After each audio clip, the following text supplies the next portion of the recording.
ناصرين برحمتك يا أرحم الراحمين. الفاتحة.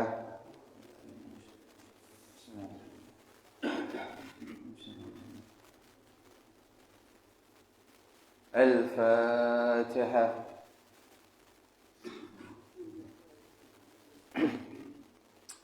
Alhamdulillah. Hadirin yang dimuliakan Allah Subhanahu wa taala. Allah Subhanahu wa taala masih pertemukan kita pada kegiatan rutinan kita, yaitu kajian malam Kamis. Mudah-mudahan Allah Subhanahu wa taala selalu memberikan kepada kita taufik, hidayah serta rahmatnya, supaya dengan hidayah Allah Subhanahu wa taala tersebut kita senantiasa selalu taat kepada Allah Subhanahu wa taala, menjauhi seluruh larangan Allah Subhanahu wa taala, menghidupkan sunnah-sunnahnya baginda Rasulullah sallallahu alaihi wasallam, yang mana kehidupan di dunia kita yang sementara ini adalah penentuan dari kehidupan kita yang selama-lamanya, yaitu kehidupan setelah kematian kita. Mudah-mudahan semua yang hadir, yang duduk di dalam majlis ini, Allah Subhanahu wa taala berikan kesehatan, Allah Subhanahu wa taala murahkan rezeki, Allah Subhanahu wa taala mudahkan untuk membayar hutang. Amin ya rabbal alamin. Pada kesempatan yang lalu kita sudah membahas mengenai kitab yang Allah Subhanahu wa taala turunkan kepada para nabi dan rasul alaihim assalatu wassalam. Di antaranya kitab Taurat, kitab Zabur, kitab Injil, kemudian Al-Qur'an. Kemudian kita akan melanjutkan pembahasan kita mengenai beberapa lembaran yang telah Allah Subhanahu wa taala turunkan selain kitab-kitab tersebut kepada para nabi dan rasul. Bismillahirrahmanirrahim. Wa suhuful khalili wal kalimi fiha kalamul hakamil alimi. Setiap orang mukallaf, yaitu seseorang yang sudah baligh dan berakal, normal akalnya, normal otaknya, wajib mengetahui secara global, maksudnya secara ringkas, tidak terperinci, bahwasanya selain Allah Subhanahu wa taala menurunkan kitab suci yang 4, Allah Subhanahu wa taala juga telah menurunkan sahifah-sahifah ataupun lembaran-lembaran kepada beberapa nabi dan rasul. Yang pertama, Allah Subhanahu wa taala telah menurunkan sahifah kepada putranya Nabi Adam alaihi salam yang bernama Nabi Shish. Kemudian Allah Subhanahu wa taala juga telah menurunkan lembaran-lembaran ataupun sahifah-sahifah kepada Nabi Ibrahim Khalilullah alaihi salatu wasalam. Kemudian yang ketiga, Allah Subhanahu wa taala telah menurunkan sahifah-sahifah ataupun lembaran-lembaran kepada Nabi Musa alaihi salatu wasalam sebelum Allah Subhanahu wa taala berikan beliau kitab Taurat. Adapun mengenai isinya sahifah-sahifah tersebut, isinya mengenai kalam-kalam yang mengandung hikmah. Di antaranya, wahai manusia, kalian semua telah mengetahui bahwasanya mati itu pasti, tetapi kenapa kalian masih banyak tertawa? Wahai manusia, kehidupan di dunia ini sementara, kenapa kalian tidak mau beramal kebaikan lagi? Isinya mengenai kalam-kalam hikmah. Masya Allah, hadirin yang dimuliakan Allah Subhanahu wa ta'ala. Dari zaman dulu Allah Subhanahu wa ta'ala telah mengingatkan kita manusia bahwasanya hidup cuma sementara, Pak. Masya Allah. Sebentar ya kehidupan kita nih, Pak, tak terasa. Dulu bapak-bapak beliau ini, Masya Allah, mungkin masa-masa mudanya itu masih ingat. Sekarang rambutnya udah putih, Masya Allah. Nah, suatu ketika ada seorang nabi yang didatangi oleh malaikat maut. Maka nabi tersebut protes kepada Allah Subhanahu wa ta'ala, ya Allah, engkau mau mencabut nyawaku, tetapi kenapa engkau enggak memberi tanda kepadaku? Maka Allah menjawab, saya sudah memberikan tanda kepadamu beberapa tanda. Mana ya Allah? Yang pertama, rambut yang telah berubah, yang sebelumnya berwarna hitam menjadi putih, itu adalah tanda dekatnya ajalmu. Masya Allah. Kemudian yang kedua, dulu tubuhmu gagah perkasa kuat, sekarang mulai melemah. Itu tanda kedua dekatnya ajalmu. Yang ketiga, dulu anggota badanmu sehat semuanya, normal semuanya, sekarang sudah mulai berkurang. Mata sudah agak rabun, telinga sudah agak tuli, tangan sudah agak gemetaran. Nah, itu adalah tanda dekatnya ajal kita. Masya Allah. Dulu ada khalifah di zaman Bani Umayyah, yang beliau ini Pak cuman sebentar jadi presiden lah istilahnya. Cuman sebentar ya Pak, 2 tahun setengah ya beliau cuma jadi presiden tuh. Tetapi zaman beliau dikenal termasuk zaman yang paling baik di dalam sejarah Islam. Tidak ada orang miskin. Bahkan kalau ada orang yang bersedekah itu dibawa balik lagi, karena nggak menemukan orang yang wajib ataupun orang yang berhak untuk menerima harta sedekah. Makmur Pak ketika itu zaman Islam. Bahkan para ulama memasukkan beliau termasuk Khalifah Rashidah selain Sayyidina Abu Bakar, Umar, Utsman, Ali.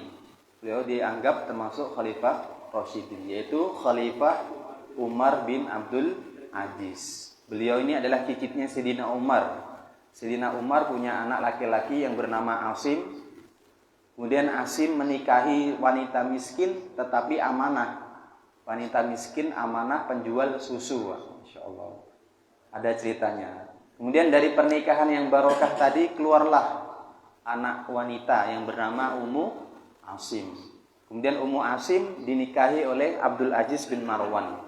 Marwan adalah khalifah ketika itu, khalifah di antara khalifah Bani Umayyah. Abdul Aziz bin Marwan menikahi Ummu Asim. Dari pernikahan yang penuh barokah tersebut keluarlah seorang yang bernama Umar bin Abdul Aziz. Masya Allah. Di zaman beliau itu terkenal kebaikannya, keadilannya. Maka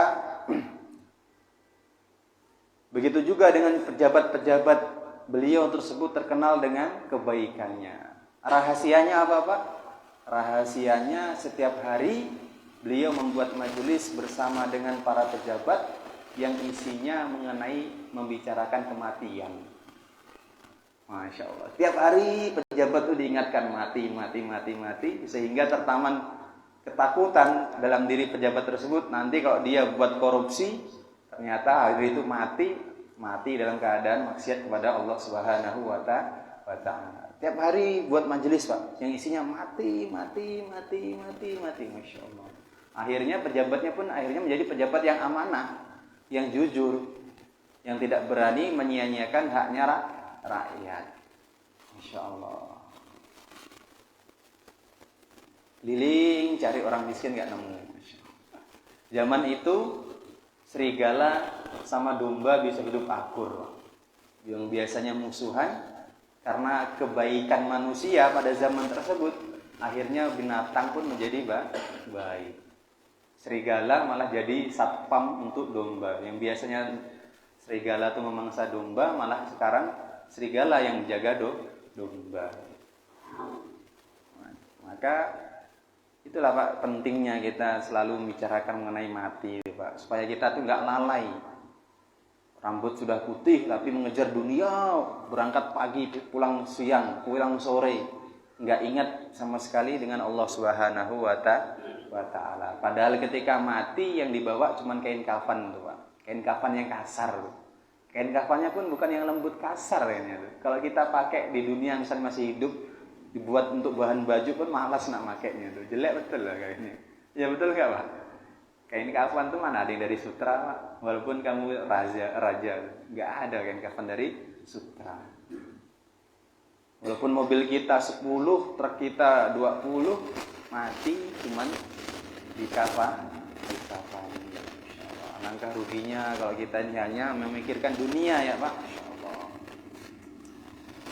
1 detik waktu kita ini sangat berharga. Kenapa lagi kita ini harus selalu membicarakan akhirat? Sebagaimana maqalah ulama, sumiyal insanu insanan bikasratin nisyan. Manusia ini dinamakan manusia itu kenapa sih? Karena banyaknya lupa. Kadang-kadang peci udah di kepala, mana peci ini? Dicari setengah jam tak ada ketemu. Padahal peci udah di atas kepala. Kunci motor kadang-kadang udah dikantongi pun sibuk nak dicari. Mana kunci motor nih? Untuk perkara yang di depan mata ya Pak, kadang-kadang kita lupa. Apalagi mengenai perkara yang tidak ada, bahkan tidak nampak oleh mata. Mati, kuburan, segala macam isinya. Masya Allah. Maka sering-sering kita harus mengingat yang namanya mati. Sebagaimana hadisnya baginda Rasulullah yang diriwayatkan oleh Imam Ghazali di dalam kitab beliau Ihya Ulumuddin, aktsiru dzikra hadimil ladzat. Perbanyaklah kalian mengingat penghancur kenikmatan, yaitu mati. Bahkan Sayyidina Umar, beliau memiliki cincin Pak. Yang cincin tersebut tulisannya kafa bil maut mau'izatun ya Umar. Cukuplah kematian sebagai pemberi nasihat wahai Umar. Sayyidina Umar tuh pemimpin yang sangat adil, Masya Allah. Beliau pakaiannya tuh tambal 12 Pak. Tambal 12. Raja menguasai sepertiga dunia. Yang zaman beliau anak-anaknya sahabat itu main guli, itu gulinya dari emas permata Pak. Bayangkan gulinya anak-anak sahabat tuh dari emas. Tetapi beliau pakaiannya tambalan 12. Sekarang kita pun tidak mau pakai Pak. Saya satu ya nih Pak. Masih 11 lagi nih, baru ikut Sayyidina Umar. Ini baju saya satu nih, baru tambalannya. Masya Allah. Beliau nasihatnya apa? Kematian. Masya Allah. Kalau kita sering mengingat mati Pak, Masya Allah, kita nggak akan berani berbuat maksiat kepada Allah Subhanahu wa Ta'ala. Kenapa? Karena setiap saat dan keadaan ada makhluk Allah yang selalu mengawasi kita, yang selalu mencatat perbuatan kita. Tidak lewat sedikit pun, baik perbuatan baik ataupun perbuatan buruk. Perbuatan baik sedikit, walaupun hanya setetes, pun tidak terlewat dari catatan makhluk Allah Subhanahu wa Ta'ala tersebut, yaitu malaikat Raqib dan Atid dan anak buahnya. Insya Allah. Minimal setiap diri manusia ini terdapat 2 pengawas. Maksudnya itu apa? Maksudnya bukan Allah tidak kuasa mengawasi kita semua, bukan. Maksudnya supaya malaikat yang mengawasi kita tadi menjadi saksi atas perbuatan kita nanti pada hari kiamat, pada waktu hari hisab. Masya Allah Pak, perjalanan kita ini masih panjang sekali Pak. Kalau ayam tuh enak Pak, disembelih, digoreng, selesai masalah. Selesai. Kalau manusia mati itu bukan akhir dari permasalahan. Mati itu bukan akhir dari segalanya. Itu baru permulaan dari segala-galanya, Masya Allah. Nanti masih ada alam kubur, ada namanya yaumul ba'as, hari kebangkitan. Masya Allah. Kalau matinya baik, dia pun bangkitnya dalam keadaan baik. Al-mar'u yamutu ala ma'asya wa yub'asu ala Muhammad. Seseorang itu akan mati sebagaimana kebiasaan dia sehari-hari. Kalau sehari-hari dia taat kepada Allah Subhanahu wa Ta'ala, insya Allah matinya pun dalam keadaan taat kepada Allah. Wa yub'asu ala Muhammad, dan dia nanti akan dibangkitkan sebagaimana keadaan matinya dia. Nauzubillah, kalau matinya teler misalnya, nanti dibangkitkan pun dalam keadaan teler. Kalau matinya menzolimi tetangganya masalah tanah, nanti dibangkitkan Allah kalungi lehernya dengan tanah. Masya Allah. Semua orang tahu kalau dia ini zolim masalah pertanahan. Masya Allah. Mati Pak ya. Mati itu nggak sederhana ternyata Pak. Kalau habis mati selesai masalah, saya pun mau mati Pak. Ternyata mati itu awal dari segala urusan kita hidup di dunia. Maka diceritakan dalam kitab Mukhtasar Ahadits, Sayyidina Utsman bin Affan itu beliau kalau melewati kuburan beliau nangis, Pak. Saking derasnya tangisan beliau sampai janggutnya itu basah. Maka pelayan beliau bertanya, "Wahai Sayyidina Utsman, kenapa engkau kalau melewati kuburan itu menangis? Sedangkan engkau enggak menangis ketika surga dan neraka diceritakan kepada engkau?" Maka beliau menjawab sebagaimana sabdanya baginda Rasulullah SAW, kubur itu adalah permulaan dari urusan kita di akhirat. Kalau kita selamat di kubur, maka perjalanan selanjutnya itu pun akan mudah. Tetapi kalau kita tidak selamat di kubur, maka itu alamat perjalanan kehidupan setelah kuburan itu lebih susah dan lebih susah. Kemudian beliau melanjutkan sabdanya baginda Rasulullah, tidak pernah aku melihat pemandangan yang lebih mengerikan lebih daripada pemandangan kuburan. Masya Allah. Kelihatannya ya Pak, kita kalau lewat kuburan tuh tenang ya tuh, tapi dalamnya tuh nggak tahu tuh Pak kita. Masya Allah. Kalau orang baik maka kubur akan melebar seluas mata memandang. Kemudian Allah bukakan pintu surga sehingga dia akan bisa mencium wanginya surga, bisa menikmati keindahan surga. Tetapi sebaliknya, na'udzubillah, kalau orang itu buruk, maka kubur itu akan menyempit sehingga tulang berulangnya akan saling bersilangan seperti tangan yang ngapu rancang. Insya Allah, ngeri Pak, pemandangan di kubur itu ngeri.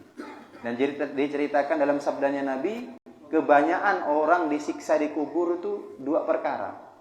Yang pertama suka adu domba, yang kedua istinja enggak bersih, Pak. Buang air kecil, buang air besar enggak bersih.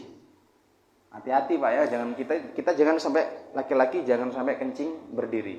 Itu enggak bakal bersih itu. Pasti ada ya sedikit yang netes di celana atau apa itu. Maka kalau kita buang air kecil tuh duduk. Kalau duduk insya Allah itu bersih. Kalau kita buang air kecil berdiri, berapa ember pun kita bersihkan tetap insyaallah Pak ya. Kemudian setelah hari kebangkitan ada padang mahsyar. Padang mahsyar ini ada yang mengatakan kurang lebih lamanya 50.000 tahun.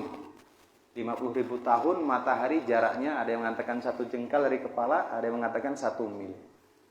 Maka kalau yang baik ketika itu ada orang yang tenggelam dengan keringatnya. Masya Allah. Ketika itu lantainya dari tembaga Pak, bukan dari tanah. Dari tanah ya kena panas, yang hari itu panas ya Pak ya. Dari tembaga Pak, Masya Allah. Matahari jaraknya cuma 1 mil, lantainya dari tembaga. Betapa panasnya itu ketika itu Pak. Lamanya kurang lebih 50.000 tahun. Padahal itu 50.000 tahun hitungan akhirat. Sebagaimana dalam surat Sajadah, fi yaumin kana miqdaruhu alfasana. Satu hari di akhirat bandingannya 1000 tahun di dunia. 50.000 kali 1000 berapa? Itu bagi orang Islam. Bagi orang kafir, satu hari di akhirat sama dengan 50.000 tahun di dunia. Ya Allah. Padang mahsyar nanti ada yang namanya hari hisab, ada namanya hari timbangan amal dan lain sebagainya. Masya Allah. Mudah-mudahan kita semuanya selamat masuk surga tanpa hisab. Dan kita lanjutkan lagi Pak. Tadi kita membahas mengenai sahifah-sahifah ataupun lembaran-lembaran yang telah Allah turunkan kepada beberapa nabi dan rasul. Kemudian sekarang kita lanjutkan wa kullu ma ata bihir rasulu fa haqquhu taslimu wal qabulu.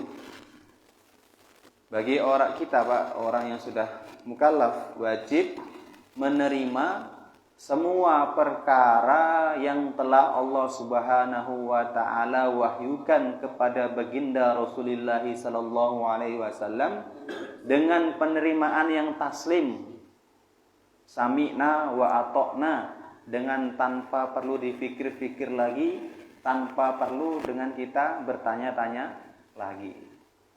Sebagaimana di dalam Al-Qur'an disebutkan ketika Rasulullah menyampaikan firman-Nya Allah, lizzakari mislu hazil sayain. Laki-laki itu jatahnya 2 kali lipat daripada wanita. wanita. Maka sebagai orang yang mengatakan beriman kepada Allah dan Rasulnya, jangan lagi kita bertanya mengenai ayat tersebut.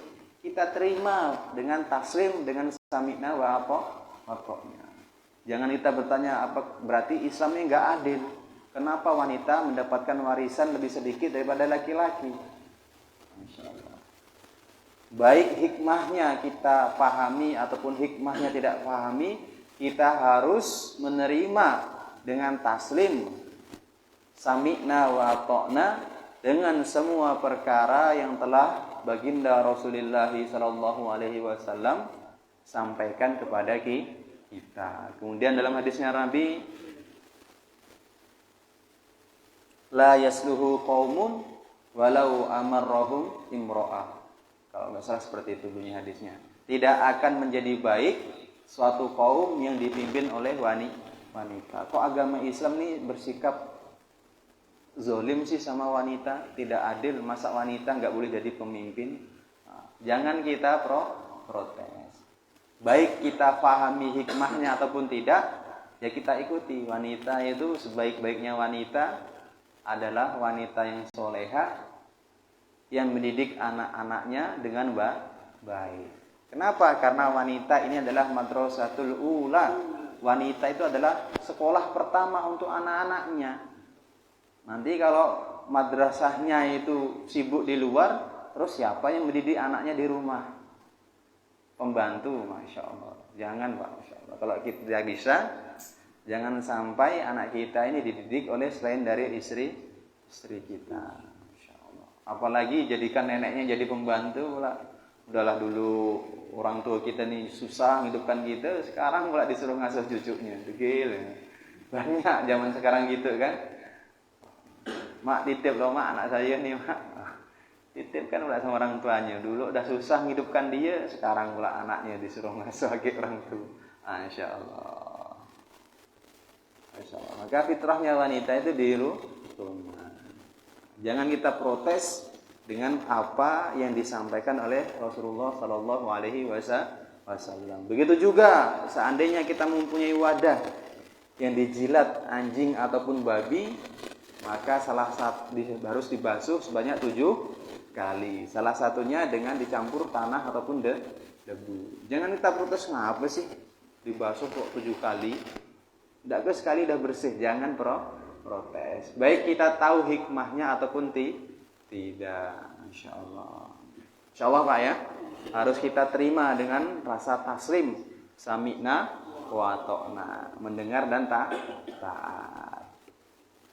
Imanuna biyaumin akhirin wajib wa kulli ma kana bihi minal ajab. Setiap orang mukallaf wajib meyakini rukun iman yang nomor 5, yaitu percaya dengan perkara yang namanya hari kiamat, beserta peristiwa-peristiwa yang mengiringi hari kiamat. Insyaallah.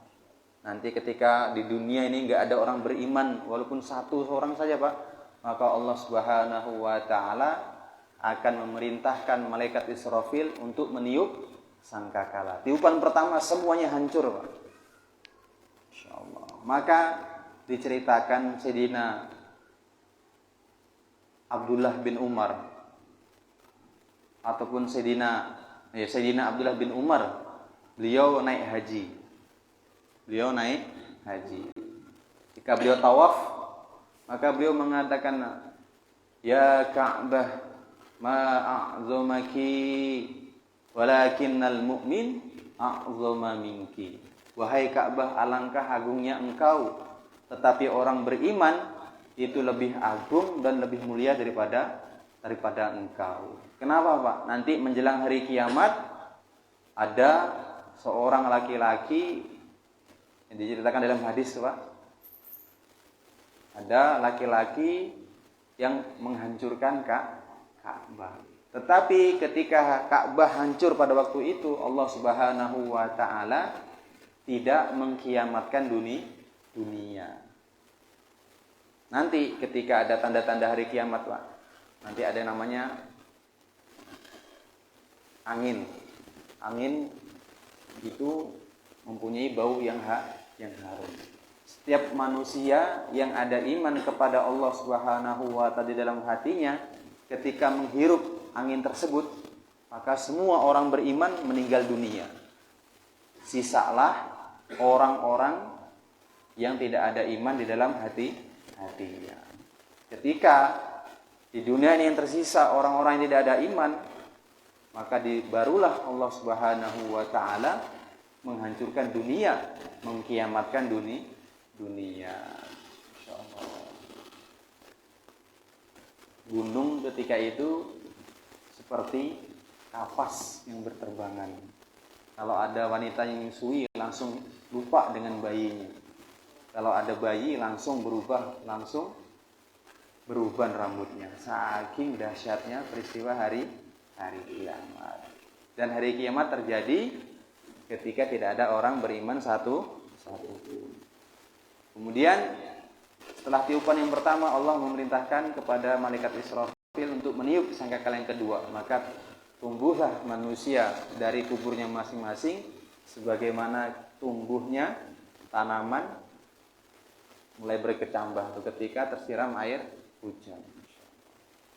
Pada bangkit masing-masing di kuburnya masing-masing dalam keadaan telanjang. Maka Sayyidah Aisyah beliau bertanya kepada Rasulullah, apakah enggak malu wahai Rasulullah ketika manusia dibangkitkan dalam keadaan telanjang? Maka Rasulullah menjawab, ketika itu orang udah enggak mikir telanjang enggak telanjang, karena saking dahsyatnya peristiwa ketika itu.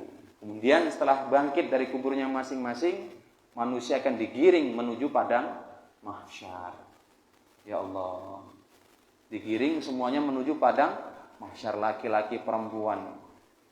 Habis digiring ke padang mahsyar, maka dimulailah hisab. Masya Allah, kamu dapat harta ini dari mana, kamu belanjakan kemana, halal ataupun haram, kamu dapatkannya dengan zalim ataupun tidak, semua dihisab, Pak. Maka diceritakan kalau pada waktu hisab tadi Allah Subhanahu wa taala kok bertanya kenapa, itu tanda-tanda orang yang ditanya tersebut pasti celaka.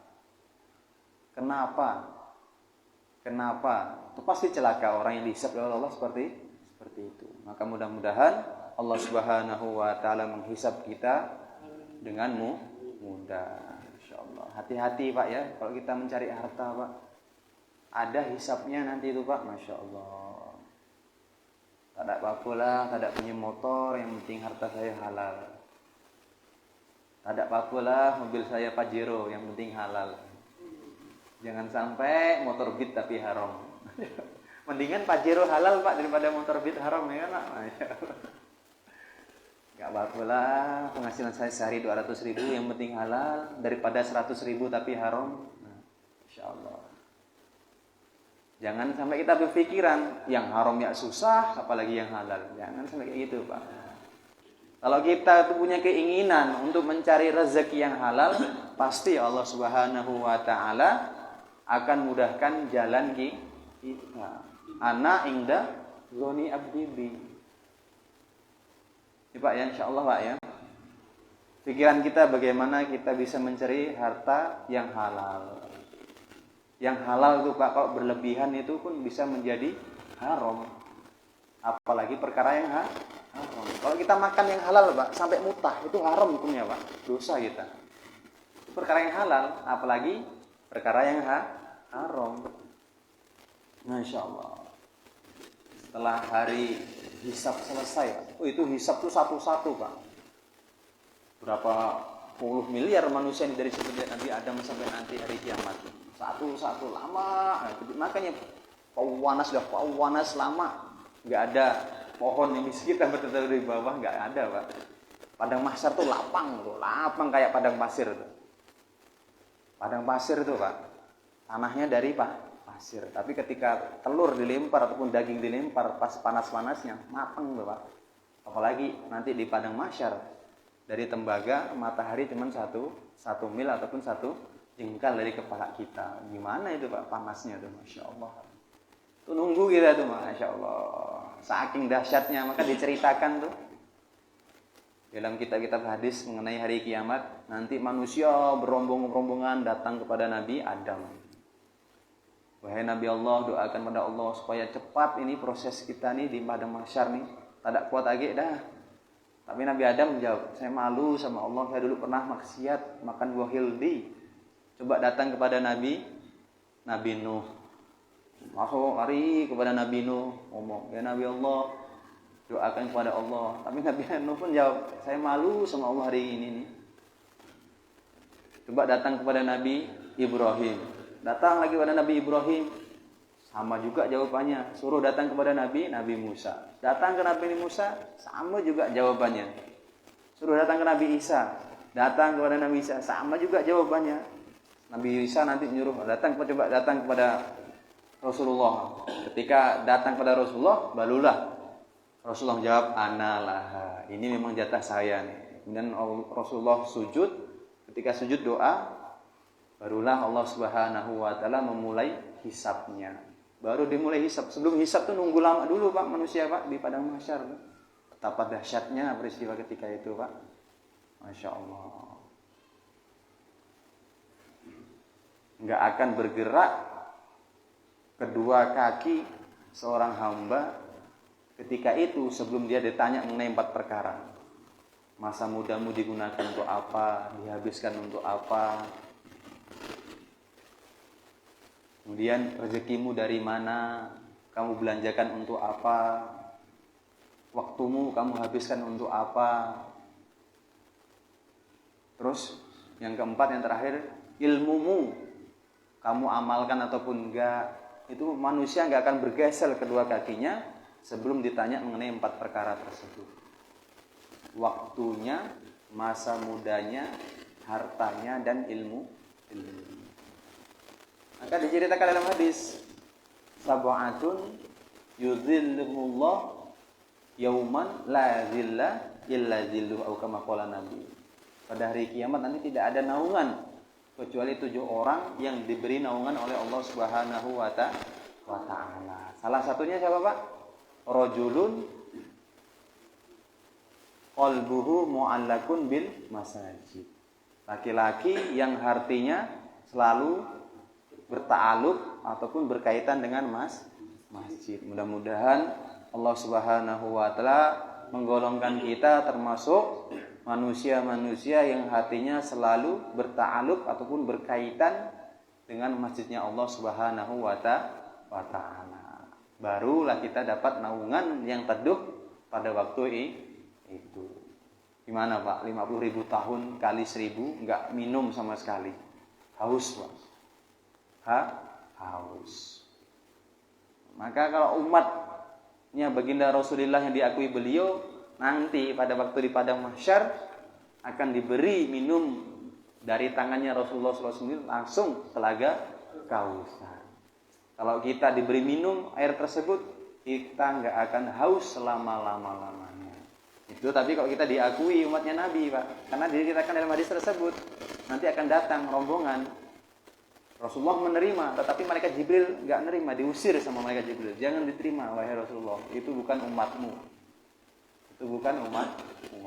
Gimana Pak perasaan kita kalau kita datang diusir sama malaikat Jibril, nggak diterima Pak? Insya Allah malu kita Pak. Malu. Insya Allah. Setelah hari hisab barulah ada yang namanya yaumul mizan. Ditimbang amal kita nih, amalan baik lebih banyak ataupun amalan buruk.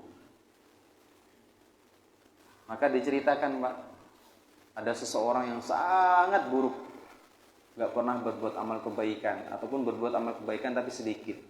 Maka Allah Subhanahu wa taala perintahkan malaikat untuk menyeret laki-laki tersebut menuju nerakanya Allah Subhanahu wa taala. Tapi kemudian Allah panggil, coba kamu tanya dia, pernah enggak dia duduk di dalam majelisnya ulama? Duduk majelisnya ulama mendengarkan ucapan ulama. Maka ditanya, enggak pernah dia jawab, enggak pernah. Enggak pernah. Kemudian mau diseret lagi ke neraka. Maka Allah manggil, coba tanya dia, pernah nggak di dalam hatinya cinta dengan ulama?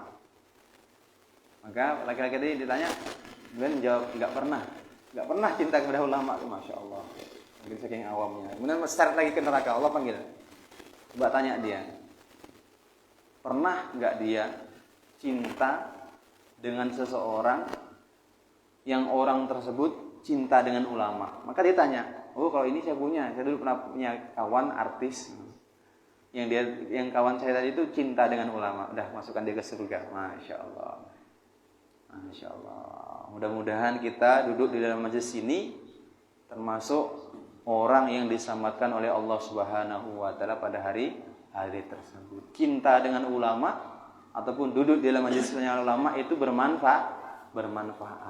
Maka Pak, mari kita Pak perbanyak duduk di dalam majelisnya ulama, atau minimal kalau kita nggak kuat, kalau bisa ya duduk di majelisnya ulama. Minimal di dalam hati kita ada cinta dengan orang yang soleh. Cinta itu kelihatannya remeh ya Pak ya. Cinta itu kelihatannya remeh, tapi jangan sampai kita meremehkan yang namanya cinta. Kalau kita cinta dengan orang yang tepat, maka bisa menjadi asbab keselamatan kita ketika nanti di akhirat. Kalau cinta kita nggak tepat, jadi sebaliknya bisa jadi asbab kita celaka di akhirat. Al-mar'u ma'aman ahabba. Seseorang itu akan digabungkan dengan orang yang dia cintai. Kalau yang dicintai Rasulullah pasti di surga.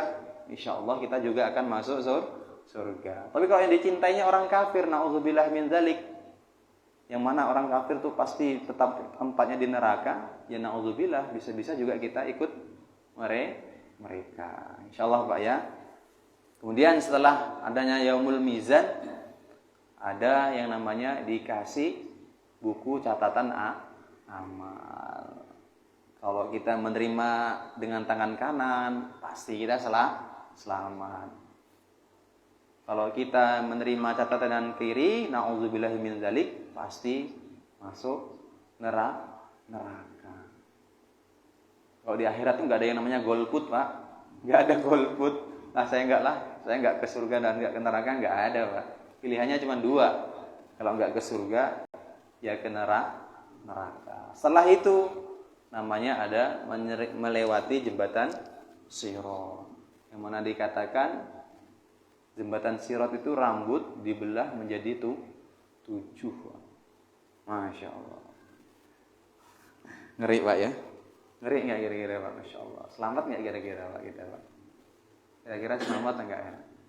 Kalau kita lewat gitu aja tuh lumayan. Nanti ketika kita lewat, udah ada pengait Pak dari neraka. Ada pengait.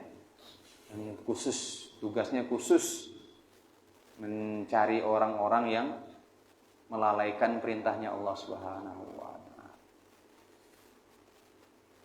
Siksaan neraka yang paling ringan, memakai sendal, otaknya mendidih. Itu siksaan neraka yang paling ringan itu. Bisa dibayangkan gimana siksaan yang lainnya itu. Yang paling ringan. Kalau kita pakai sendal panas Pak, paling kaki kita yang bonyok, nggak sampai otak kita mendidih. Kalau di neraka, siksaan paling ringan itu akan diterima oleh Abu Thalib, mamanya baginda Rasulullah. Pakai sendal, otaknya mendidih saking panasnya tuh, Masya Allah. Api neraka tuh saking panasnya itu, Masya Allah, berlipat-lipat daripada api dunia. Kalau kita selamat Pak, kita akan masuk surga. Mudah-mudahan kita semuanya selamat ketika melewati jembatan Sirat. Amin ya Rabbal alamin.